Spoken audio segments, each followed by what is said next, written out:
Welcome back to NBA Cinema.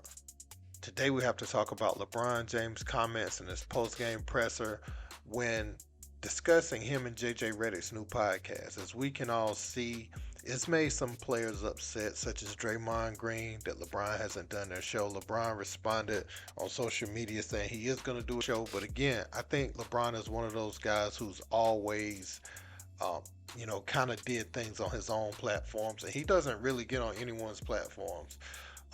But that's not exactly what we're going to talk about.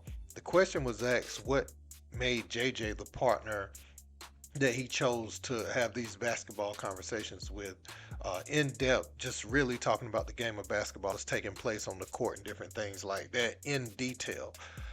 And LeBron gave an answer where he said, he felt like the talk around the game, as far as like First Take, Undisputed, I say those two because those are the most known that's on TV every day.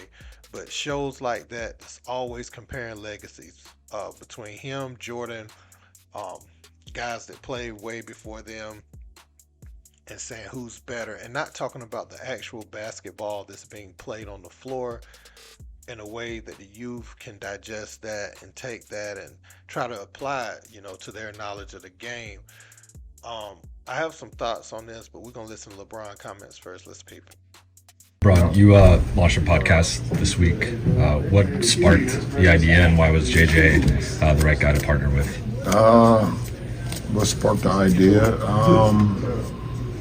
I feel like we was losing the essence of the game of basketball and the true meaning behind the game of basketball, and teaching our youth and teaching the people what the game of basketball really what it truly really means. I think I was getting very frustrated with the daily comparisons every single day. Who's better between you and Dave McMenamin, or how does this affect your legacy, or if this guy played in the 50s, would he be this, or if this guy in the 50s played in the 2000s, it's not good for the youth. Obviously, you want to hear that, you go to the barbershops, but you're hearing it every day on national television, and I feel like our audience needed a different approach and understand what really the true essence of the game, how I fell in love with the game. And when you have someone like JJ who has kind of the same mindset about the game of basketball, very smart, fell in love with the game for all the right reasons, and this is something I've been thinking about for quite a while. It just, JJ was it was perfect timing. Thanks, Dr. I don't get tired of that shit. So hearing LeBron say that, I thought back to the show that Kobe did before he passed on ESPN, the Detail Show. It's kind of similar, right? Kobe's not getting his props, I guess, because it was on a major network, and he was really just getting into his stride with that show. But Kobe would break down plays and different things like that.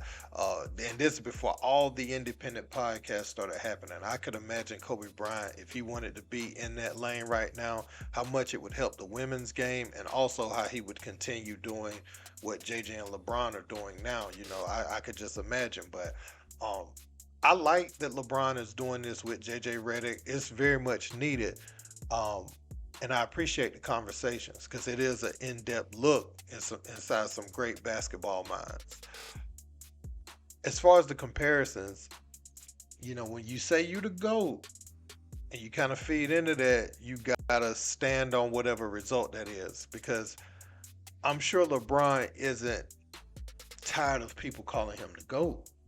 So when the argument is in his favor, I'm sure he's not speaking about those guys. Um, but when it's not in his favor, you could take the road where you're saying like, okay, I'm just tired of hearing about it altogether. Now, I'm not saying this is the reason that him and JJ is doing what they're doing. I'm just simply saying that he knows that the clicks is gonna come in with comparisons on these major networks, and they're not basketball minds. So I would go to LeBron and JJ if I want to know why this play was implemented after this timeout at this time in the game or something like that. Stephen A. Smith and those guys, you're just gonna go to hear some, some guys talking. You know what I'm saying? Now Shannon and them, as far as football, him, Ryan Clark, you'll go to them on that network to hear, an in-depth perspective on the game of football.